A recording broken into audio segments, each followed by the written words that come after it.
Have you ever wondered why the harder you try to hold on to something, the easier it slips through your fingers? It's like trying to clench a fistful of sand. The tighter your grip, the faster the sand escapes. In relationships, this law is even more unforgiving. The truth is, as men, we've been taught the wrong way. We've been taught to hunt, to conquer, to win. But the deepest connection between two souls is not a hunt. It is a garden. And the truly magnetic man isn't the best hunter. He is a master gardener. He doesn't chase butterflies. He invests his time and energy into cultivating his own inner garden, making it so vibrant, peaceful, and full of life that the butterflies naturally come to him. Today, we won't talk about female weaknesses. We will explore the 7 core energies of the master gardener. When you cultivate these energies within yourself, you will no longer need to chase anyone, because you have become the destination. The energy of the unmovable mountain. Picture a mountain. For thousands of years, it has stood unwavering. Storms rage, lightning flashes, and winds howl, but the mountain remains unshaken. Its peace doesn't come from fighting the storm. It comes from being bigger than the storm. This is the symbol of emotional safety. Your woman, in her essence, is the ocean. Sometimes calm, sometimes a tempest. And what the ocean craves is a stable shoreline. When she brings you a storm of emotion, she isn't attacking you. Subconsciously, she is asking, is my mountain strong enough? I used to fail this test. There were times when, faced with her insecurity, I became another storm, roaring back to defend my own ego. I tried to win an argument, only to lose the war for safety. I learned a hard lesson. What she needs isn't your explanation. It's your unwavering presence, a silent hug, an unjudging gaze. Your strength isn't in your muscles. It's in the space between a trigger and your reaction. Reflective question. When the storms of life hit, are you a trembling leaf in the wind, or are you the mountain, around which all storms must eventually pass? Small action. The next time you feel triggered, take one deep breath, just one. And notice the shift, the energy of the silent river. A great river possesses incredible power, yet it makes little noise. Its strength lies in its steady flow and its hidden depths. This is the difference between confidence and arrogance. Arrogance is loud. It needs attention. It boasts. True confidence is silent. A confident man doesn't need to be the center of the room. He is comfortable in his own silence. He listens more than he speaks. Because he knows his value is not determined by external validation. Arrogance is a mask for insecurity. Confidence, on the other hand, creates a space of safety. It says, I am secure in who I am, so you are free to be exactly who you are. Reflective question. Does your confidence require an audience to exist, or does it flow from a deep internal spring? 24-hour experiment.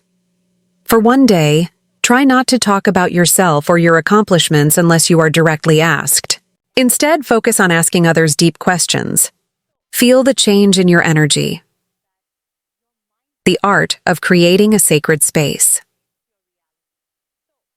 In our world of endless distraction, full attention has become the ultimate luxury. Creating a sacred space isn't just about putting your phone away. It's about using your entire being to create a cathedral of presence, just for the two of you. I remember once my partner came home after a terrible day. My instinct was to jump in and offer solutions. But luckily, I stopped myself. Instead, I just sat, looked into her eyes, and truly listened. I didn't just hear the story. I heard the exhaustion in her voice. I solved nothing, but I gave her something far more valuable, a safe space to unload her burdens. When you do this, you are speaking a language deeper than words. You are saying, you matter. You are safe here. It is a profoundly healing act. Reflective question. When someone is with you, do they feel like just another item on your to-do list? Or do they feel like they are the only thing that exists in the world? Small action. The next time you're talking with her, place your phone face down on the table. It's a simple gesture, but it's a powerful declaration of your priority. The energy of the North Star. In the vast, dark ocean, A sailor navigates by the North Star. It is his unchanging guide. A man with a purpose is a man who has found his North Star. The Stoic philosopher Seneca said, "If a man knows not which port he sails, no wind is favorable." When you place a relationship above your purpose, you begin to extinguish the very fire that made you attractive in the first place. She doesn't want to be the only sun in your universe. She wants to be the moon, shining brightly next to a powerful sun that has its own orbit. Coaching. Question. If you lost all external validation tomorrow, your job, your money, even the person you love, what would still get you out of bed in the morning? What is your inextinguishable North Star? Small action. Tonight, spend 15 minutes doing something for your purpose that involves no one else. Read a few pages. Write some code. Play a piece of music. Feed your own fire. The energy of the inner blacksmith. Adversity and negative emotions are like raw iron and fire in a forge. A weak man is either burned by the fire or crushed by the iron. But the inner blacksmith is different. He masters the fire and uses its heat to transform the worthless iron into a sharp sword. This is the Stoic art of emotional alchemy. The obstacle in the path becomes the path. I had to learn this on the anvil of painful rejections and failures. Instead of asking, "Why is this happening to me?" I learned to ask, "What is this trying to teach me?" When you master your inner forge, you become incredibly trustworthy. You have the ability to turn life's chaos into order and its pain into wisdom. That transformative energy is one of the most magnetic masculine forces. Coaching. Question. What is this fire of emotion telling you? Instead of being crushed by this block of iron, can you forge it into a lesson, a strength, or a deeper empathy? Small action. The next time a negative emotion arises, don't push it away. Simply name it. This is disappointment. Hello, insecurity. By naming it, you begin to master it instead of being its slave. The energy of the sun. The sun shines not to get something in return.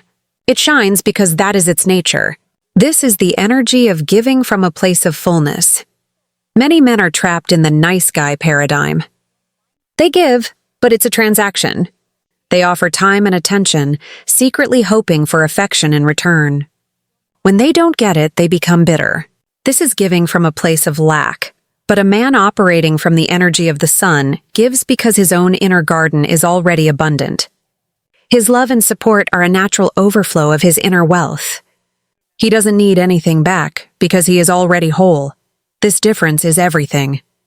A woman may accept kindness, but she will always be drawn to the freedom and power of a man who needs nothing from her. Coaching. Question. Be honest. When you do something nice for her, are you secretly expecting something in return? Are you giving as an investment or as an expression of who you are? Small action. This week, do one kind thing for her completely anonymously, or do it and immediately forget about it. Don't wait for a thank you. Let the action be its own reward. Feel the freedom in that. The energy of the open sky. This is the ultimate energy. Think of the sky. Clouds come and go, storms form and dissolve, but the sky itself is never harmed. It doesn't cling to the beautiful clouds or resist the storms. It is simply there, vast, allowing, and unaffected. Its very nature is peace. This is the energy of non-attachment. It doesn't mean you don't care. It means you are free to love fully and completely, because you understand that the only things you truly control are your own character, your own actions, and your own inner peace. A man with this energy loves her deeply, but he will not be destroyed if she leaves. His happiness is not dependent on her presence. He is complete within himself. And the paradox is this: the man who has the inner strength to lose her is the one she will never want to leave. He gives her the greatest gift of all, freedom, because he himself is free. Final coaching. Question. Can you love someone with your entire heart while peacefully accepting that all things are temporary? Is the foundation of your happiness built on the solid ground within you or on the shifting ground of another person. Cultivating these 7 energies is not a tactic. It is a lifelong path. It is not about becoming a perfect man, but about becoming the most authentic and powerful version of yourself. Stop chasing butterflies. Start cultivating your garden. If this journey resonates with you, subscribe. It's more than a button. It's a commitment to your own inner work. We will tend to this garden together. Thank you for listening.